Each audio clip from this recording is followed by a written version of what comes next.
Hi. So ഞങ്ങൾ ഇന്ന് ഞങ്ങളുടെ വെക്കേഷൻ സ്റ്റാർട്ട് ചെയ്യാണ്. ഇന്ന് May 4th ആണ്. അപ്പോൾ നമ്മളിരിക്കുന്നത് ഇന്ന് ചെന്നൈ ഇൻ്റർനാഷണൽ എയർപോർട്ടിൽ ബോർഡിങ് വെയിറ്റ് ചെയ്തിരിക്കുകയാണ്. എൻ്റെ കൂടെ വേറൊരാളുണ്ട്, എൻ്റെ സ്ഥിരം ഫ്രണ്ടാണ്, പാർട്ട്ണർ ഇൻ ക്രൈം. അപ്പോൾ ഞങ്ങൾ ഇന്ന് പോകുന്നത് US അഭിനവ് US ഇപ്പോൾ 2 വർഷമായിട്ട്. അപ്പം ഞങ്ങൾ അങ്ങോട്ട് യാത്ര ഇരിക്കുകയാണ്. അപ്പം ഞങ്ങൾ ഇവിടുന്ന് ചെന്നൈയിൽ നിന്ന് അബുദാബി പോയിട്ട് അബുദാബിയിൽ നിന്ന് ന്യൂയോർക്ക്, പിന്നെ ന്യൂയോർക്കിൽ നിന്നാണ് നോർത്ത് കാരോലിനയിൽ പോകുന്നത്. ആ സ്ഥലത്തിൻ്റെ പേര് എനിക്ക് പ്രൊനൗൺസ് ചെയ്യാൻ അറിഞ്ഞൂടാ. റേലയോ അങ്ങനെ എന്തോ ഒരു സ്ഥലമാണ്. അപ്പോൾ അങ്ങോട്ടാണ് ഫൈനൽ ഡെസ്റ്റിനേഷൻ. പക്ഷേ ഞങ്ങൾ ആദ്യമായിട്ടാണ് ഇൻ്റർനാഷണൽ ട്രിപ്പിന് പോകുന്നത്. അതിൻ്റെ ഒരു എക്സൈറ്റ്മെൻറ്റും ഒരു ചെറിയ നെർവസ്നെസ്സും ഒക്കെ ഉണ്ട്. So that's it. അപ്പോൾ ഇനി 3 hours ഉണ്ട് നമുക്ക് ബോർഡ് ചെയ്യാൻ. ഞങ്ങൾക്ക് ഇമിഗ്രേഷൻ്റെ കാര്യമൊന്നും അറിഞ്ഞുകൂടാത്തതുകൊണ്ട് നമ്മൾ 3 മണിക്കൂർ മുന്നേ എയർപോർട്ടിലെത്തി. പെട്ടെന്ന് കഴിയും ഇമിഗ്രേഷനും സെക്യൂരിറ്റി ചെക്കും ഒക്കെ. അതുകൊണ്ട് തന്നെ നമുക്കിവിടെ ഇനിയും 3 hours ഉണ്ട് ബോർഡ് ചെയ്യാൻ. അപ്പം നമ്മളിവിടെ ഇരുന്ന് കുറച്ച് നേരമൊക്കെ എൻജോയ് ചെയ്തിട്ട് വളരെ റിലാക്സ്ഡ് ആയിട്ട് ബോർഡ് ചെയ്യാം. അതിൻ്റെ ഒരു എക്സൈറ്റ്മെൻറ്റിലാണ് ഇപ്പോൾ. ഡിന്നർ ഒക്കെ എനിക്ക് തോന്നുന്നു ഫ്ലൈറ്റിലായിരിക്കും. പിന്നെ അബുദാബി ചെന്ന് കഴിഞ്ഞിട്ട് എങ്ങനെയായിരിക്കും എന്നുള്ളത് എനിക്ക് ചെറിയൊരു ടെൻഷനുണ്ട്. കാരണം 2 hours ഇൻ ബിറ്റ്വീൻ ഉള്ളൂ. ബട്ട് ന്യൂയോർക്കിൽ ചെന്നവരെ 5 hours ലേ ഓവറുണ്ട്. അത് കഴിഞ്ഞിട്ട് നമുക്ക് ബാഗ് ചെക്ക് ഇൻ ചെയ്തതൊക്കെ ലഗേജ് തിരിച്ചെടുത്തിട്ട് വീണ്ടും ചെക്ക് ഇൻ ചെയ്യണം. അതിൻ്റെ ഒരു ചെറിയ ടെൻഷനുണ്ട്. അവിടെ ഇമിഗ്രേഷനും അവിടെ തന്നെയാണ് ചെയ്യേണ്ടത്. അപ്പോൾ എല്ലാം കൂടെ എങ്ങനെയാണ് പോകുന്നതെന്ന് നമുക്ക് നോക്കാം. എന്തായാലും ഫസ്റ്റ് ഇൻ്റർനാഷണൽ ട്രിപ്പ് ആയതുകൊണ്ട് there is A first time for everything. അതുകൊണ്ട് എല്ലാം ഒന്ന് എക്സ്പീരിയൻസ് ചെയ്തിട്ട് എങ്ങനെയുണ്ടെന്ന് നോക്കി അടുത്ത പ്രാവശ്യം നമുക്ക് ഈസി ആയിട്ട് പോകാമല്ലോ.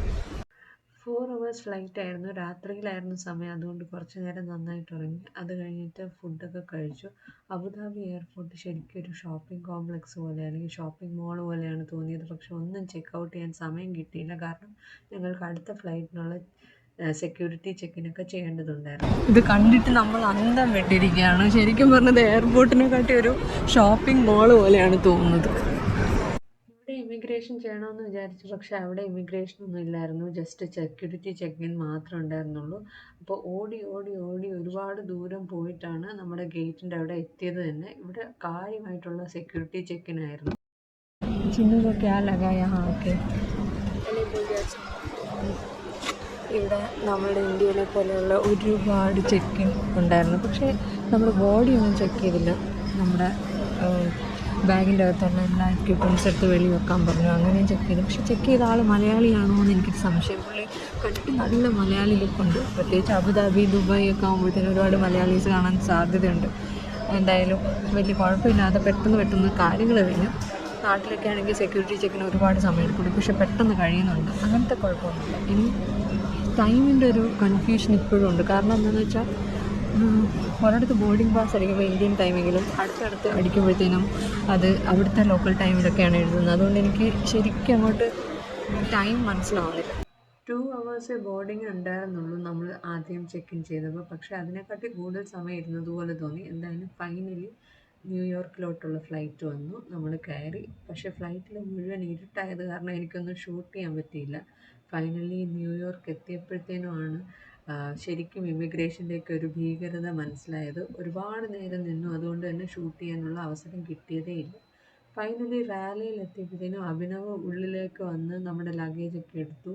നമ്മുടെ ഇന്ത്യയിലാണെങ്കിൽ എയർപോർട്ടിൻ്റെ അകത്തോട്ട് കയറാൻ ട്രാവലേഴ്സിന് മാത്രമേ അനുവാദമുള്ളൂ. പക്ഷേ ഇവിടുത്തെ എയർപോർട്ടിൽ ചെക്ക് ഇൻ ബാഗേജ് കൊടുക്കുന്ന അവിടം വരെ എനിക്ക് തോന്നുന്നു ആൾക്കാർക്ക് വരാം, കൂടെ വരുന്നവർക്കും വരാം. അങ്ങനെ നമ്മൾ ഫൈനലി US ഫൈനൽ ഡെസ്റ്റിനേഷനെത്തി. എന്നിട്ട് അഭിനവിൻ്റെ റൂം വെയിറ്റ് ചെയ്തിരിക്കുകയാണ്. പുള്ളിയാണ് ഇന്ന് കാർ ഓടിച്ച് കൊണ്ടുവന്നിരിക്കുന്നത്. കാരണം കുറച്ച് വലിയ കാർ വേണം, ലഗേജ് കൂടുതലുണ്ട്.